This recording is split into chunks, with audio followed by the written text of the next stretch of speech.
What is up, Steve here? I hope you are doing well. Today we're going to talk about the housing market indicators for June. Just be aware that all this information is lagging information, as I pretty much always say to you guys.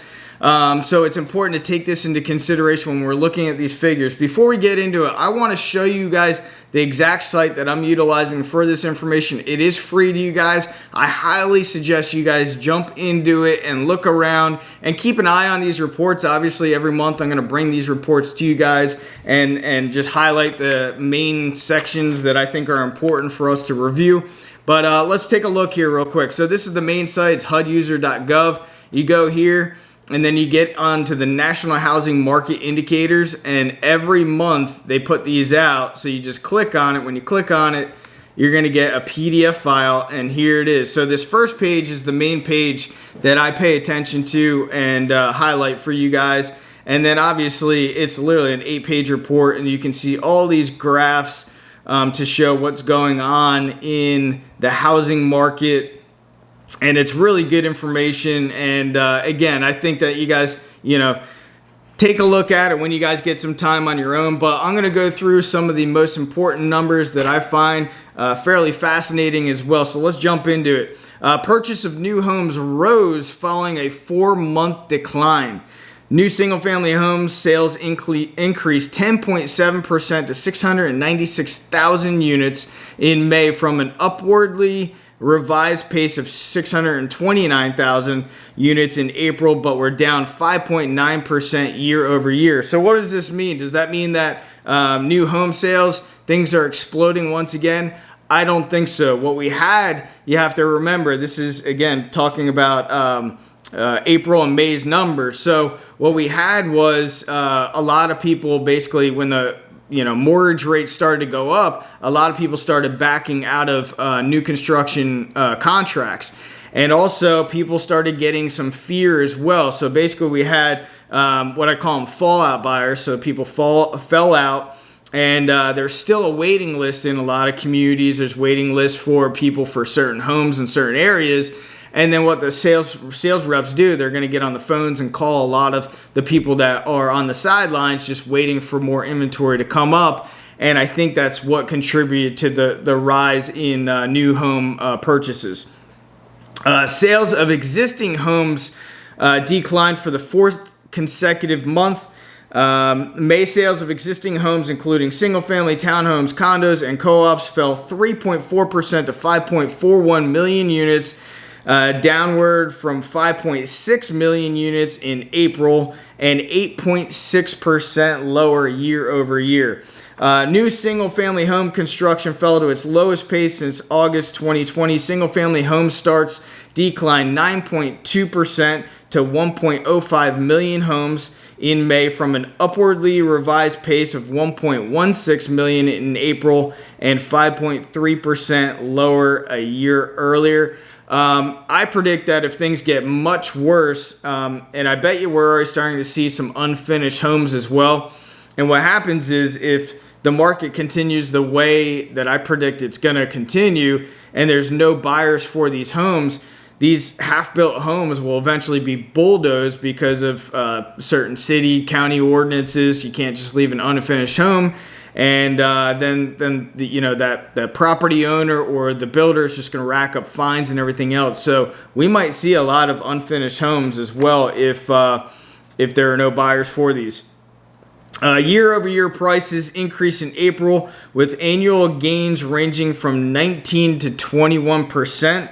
Seasonally adjusted purchase-only house prices index for April estimated that home values increased 1.56% from the previous month and 18.8% year over year, down from annual gains 19.1% in March.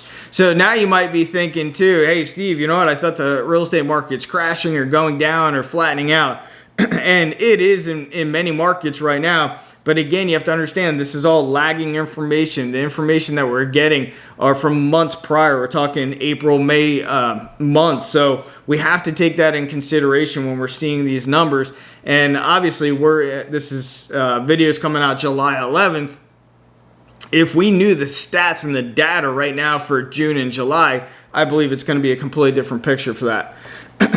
And you have to understand too, people that are buying real estate, they're getting locked into mortgages, they're getting locked into contracts 30 to 45 days out prior to actually closing on the property. So a lot of this information is lagging. Inventory of homes for sale rose. The listed inventory for new homes for sale at 444,000 units at end of May increased 1.6% from April, 34.5% from last year. That's a huge swing of new inventory for new homes. Talking 34% from last year. All right, let's get into forbearances, the delinquency on rentals, and also mortgage delinquencies, which I think is very, very important. Forbearance on mortgage loans continue to decline. This is a given because a lot of the lenders right now are working with borrowers to figure out modifications. They're doing a lot of different things to modify loans, whether that's extending the amortization rate. That could extend out from 30 years to 40 years. Some of them are probably doing rate buy downs where they're basically bringing down the rates, and maybe a combination of bringing down the interest rates and extending the amortization to figure out people's budgets and what they can or cannot afford. The share of homeowners with mortgages in forbearance was 0.85%, which is 425,000 households in May, down from 4.16% a year ago. Okay, so we're at less than basically a percent of homeowners still in forbearance.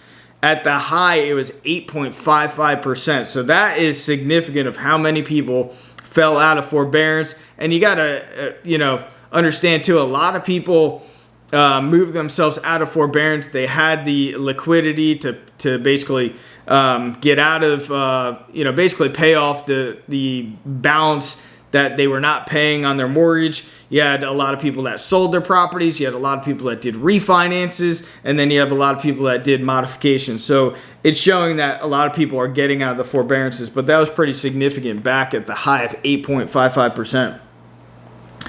Home owners' equity continued to show substantial gains, and the number of underwater borrowers continued to decline. Again, this is lagging information, so the sales are still increasing, but that doesn't mean necessarily that we are still increasing right now in terms of valuation in June, July.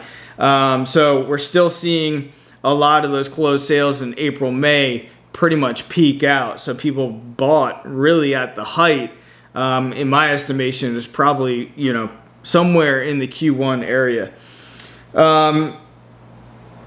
Housing insecurity, and I underline this, and again, take a look at the website as well. Housing insecurity remains elevated, but in there they said housing insecurity due to the pandemic remains elevated. And it's interesting enough that they say due to the pandemic. I mean, this is a government entity putting this information out as well. Is it just because of the pandemic, or is there other fear in the market as well? Is there fear of people losing their retirements in the stock market and high gas prices and inflation and everything else? But they don't put that. They put due to the pandemic. Interesting, right?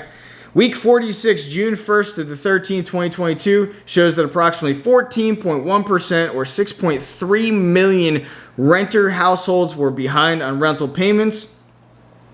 An estimated 5.8% or 2.61 million of renter household feared eviction was imminent in the next 2 months. As I've been mentioning, I think a lot of those properties are probably going to come to market as well. A lot of landlords are sick and tired of not making money on their properties. And not to mention, with the moratorium of not being able to evict somebody out of a property while landlords still had mortgages to pay, they still had other expenses to pay. I think that a lot of small mom and pop landlords are just sick and tired, and they're going to get out and they're going to list their properties for sale.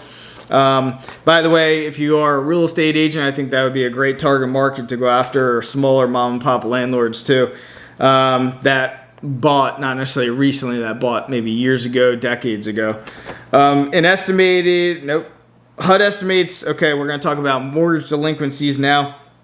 HUD estimates that 5.7% or 4.57 million homeowner households were behind on their mortgage payments, and then approximately 1.2% or 960,000 homeowners feared foreclosure was imminent in the next 2 months. If you look at the last report that came out, this is basically flatlined. It's the same exact.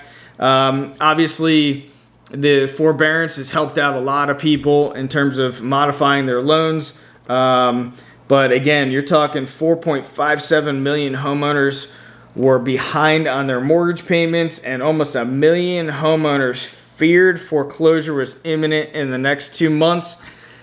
That is your monthly report, ladies and gentlemen. Thank you so much for being here. I appreciate you guys more than you know. If it weren't for you guys, this channel would not exist, and I appreciate you guys a lot. Thanks for being here. I'll see you guys on the next video, and this link will be in the description for you guys below. See you.